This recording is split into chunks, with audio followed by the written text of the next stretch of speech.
Hi, Kevin Corcoran here with RE/MAX of Gulf Shores. We're thrilled that you've chosen a RE/MAX of Gulf Shores agent to be your listing agent to sell your property.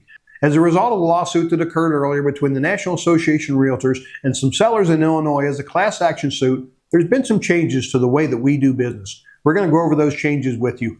It's not very different from the way we've done business in the past. It's just added another layer of transparency, and I'm glad they did.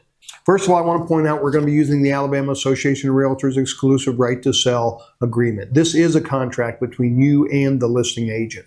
We have always stated that our compensation is negotiable. Always has been and always will be. I'm going to point to paragraph 4. Paragraph 4A suggests the compensation rates amounts are not set by law or by a realtors association. Compensation is set by each broker individually and is negotiated between the seller and the listing agent. Paragraph 4B states seller agrees to pay seller's broker X amount or X percent of the gross sales price, probably what you're most familiar with. We have to work paragraph 4 and paragraph 5 together because that's the compensation you're going to be paying to the listing broker. Paragraph 5 goes on to say in paragraph 5A, seller may, but is not required to offer compensation to a buyer's broker. Such an offer is not required to list the property. Seller's written authorization is required before any offer is made. In paragraph 5B says broker is authorized to offer compensation to buyer's broker. Remember we talked in paragraph 4 is where the compensation to the listing broker is going to be filled in. Paragraph 5B says broker is authorized to offer compensation to the buyer's broker. If authorized, select one of these choices.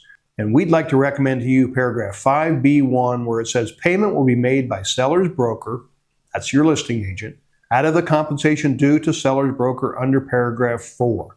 So this is not cumulative. Whatever we agree to in paragraph 4, we're going to ask you to authorize us to let the buyer's agent know that we're going to offer a percentage of that commission due to us to them to compensate them for their efforts. So in paragraph 4, we're going to list the total compensation due to the listing broker. Paragraph 5 then authorizes us to offer a percentage of that commission to anybody who brings a ready, willing, and able buyer.